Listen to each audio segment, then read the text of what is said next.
Yeah, the idea here is we want to create a community where people can literally live, work, and play. So we want to reactivate the retail space. We want to have a heavy focus on some restaurants that will be, for instance, unique to Fort Wayne, chef-driven restaurants. We've already had a few promising conversations around that. So that's the play part. We want to have commercial space, office space, where people can work, and we're going to have some amazing apartments.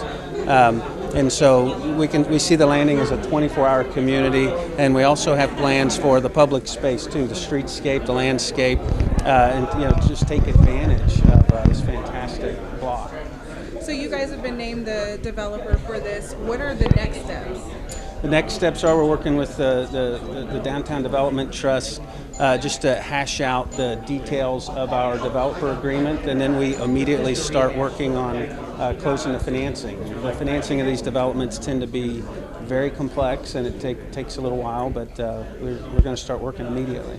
Now, how long before we might see changes in this area? How long do you think this project will take? Our hope is that we can immediately begin the closing process and close by the end of this year. That's our hope. Any idea of finances? How much it might cost to?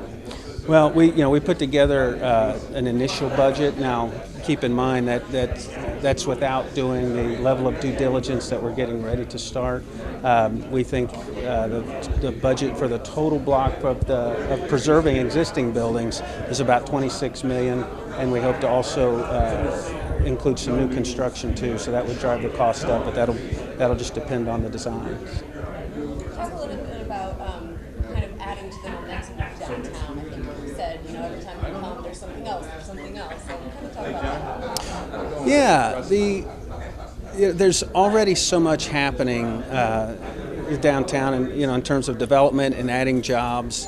But the idea, when you start to add housing, and you start to add what some city planners would call a third space for people. I have a place that I go to work, and I have a place that I sleep, but a place to hang out with with friends, colleagues, family members.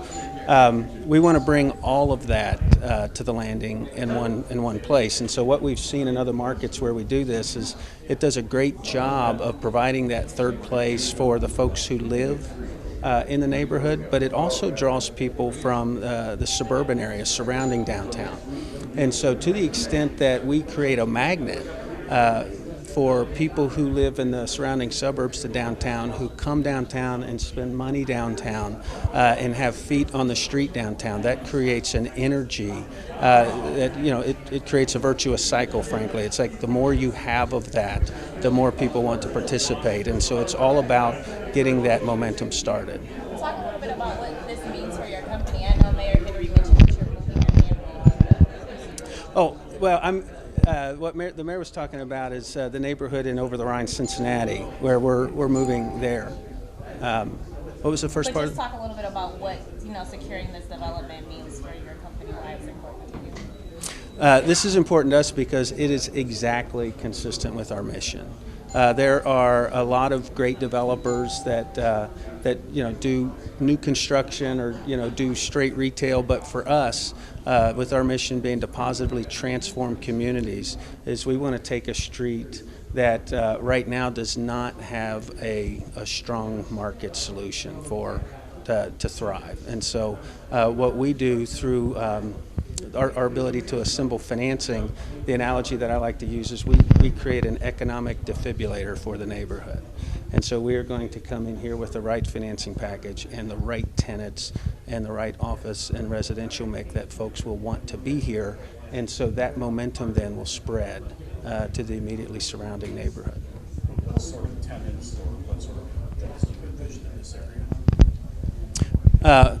Well, we're going to have a retail tenants. We don't know the exact number of apartments. I would say on the low end 40, and hopefully it goes much higher than that as far as residential apartments. There will be a certain percentage of commercial office space, again, because we want that live, work, play. Some of that may be on the first floors, depending on the type of space it is. For instance, if it's creative space, or if it's something like architects, for instance, professional space, that can be on the second floors. because ideally we want to reserve the retail space for highly trafficked areas, whether that's boutique shops or whether that's a restaurant or something, but something that is really active and drives foot traffic in the neighborhood. Do you envision keeping the character of the buildings that are here, or coming in with something completely new? No, we will absolutely restore these buildings and maintain the historic integrity. That's the historic nature of this block is one of the primary things that drove us to do this project. Is your work with that you did with Over the Rhine, do you feel like it's going to greatly benefit you in this project? Absolutely. You know, I've been doing it. I started in Over the Rhine 22 years ago, and so we have sort of worked the bugs out. So we know the things that are likely to work, the things that are not likely to work, and frankly, just how to finance it. Because you know what some folks don't understand, sometimes renovation is the most expensive way to do construction. You know, sometimes it's much cheaper to just throw up a new building, but when you preserve historic buildings, you're preserving part of Fort Wayne's heritage. And again, people respond to great architecture and historic structures, and so it's going to be a great add to downtown. Unless there's anything you wanted to add. That's good.